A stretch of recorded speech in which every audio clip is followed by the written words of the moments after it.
The truth about the social status lie with Pierre Powercord. This is the truth with Pierre Powercord. The truth. The truth. The truth. The truth. The truth. Do you want to hear the truth? Good morning, guys. This morning we're going to speak about the social status lie, as I've called it. Now, what is social status? Okay, social status refers to the position or rank that an individual or group holds within a society. It is a core element of social stratification, indicating one's place in a hierarchy of honor, prestige, and esteem. But does it make any sense? And does it count for anything? Have you ever had someone speak down to you because of your social standing? Has anyone looked at you and gone, oh, I won't even bother with you because you're way below my level, so I'm not even going to engage with you?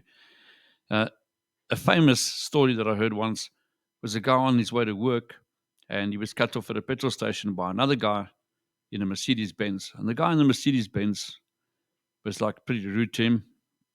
And when he got to work, this was a guy coming for an interview and he was going to be the person interviewing him.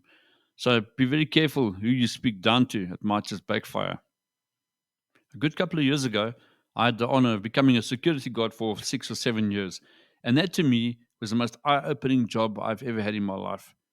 And the reason for that being, it was in a church parking lot. And I think I'd learned my most there than I'd learned anywhere else in my entire life. I'll tell you why. There were people that would get out of their cars there and they would speak down to me. It was actually pretty amusing at times. It was hurtful at times, but pretty amusing once I got to know what people were really about. And I quickly realized that there were some people, no matter who you were, they would speak to you in a decent way, no matter who and no matter what your social standing was. And I think from that job, I learned the most. Have you ever gone out with people to a restaurant, like say now for a social function, for work, or whatever the case may be, and you saw a particular person in your group speaking down to the waiter or the waitress like they were on another level and they didn't deserve to be spoken to with respect?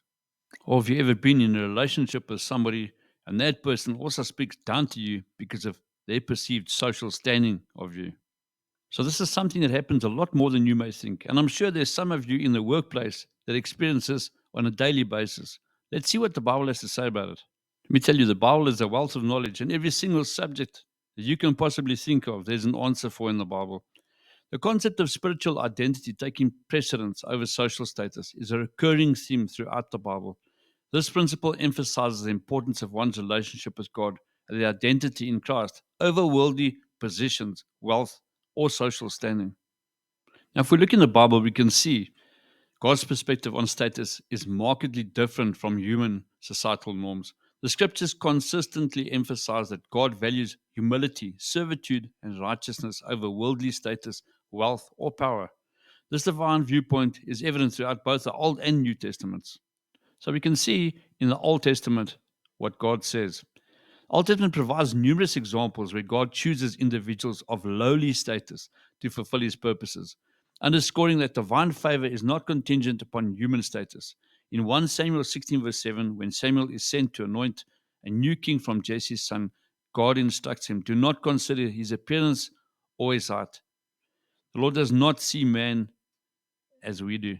For man sees the outward appearance, but the Lord sees the heart. Another brilliant example in the Old Testament is the account of David, a shepherd boy chosen to be a king.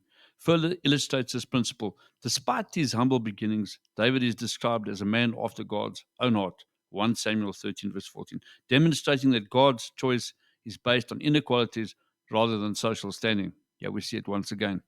Okay, now the New Testament teachings, Jesus Christ's teachings and actions further reveal God's perspective on status.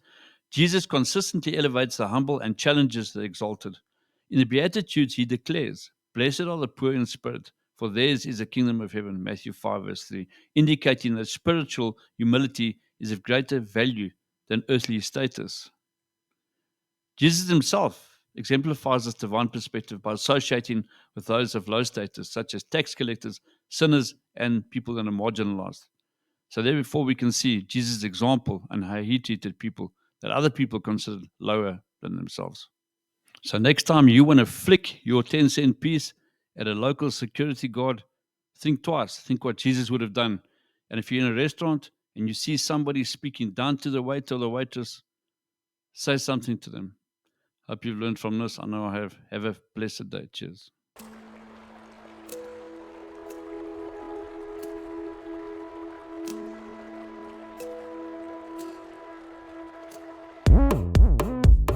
This is a Truth with Pure Power Chord. Truth.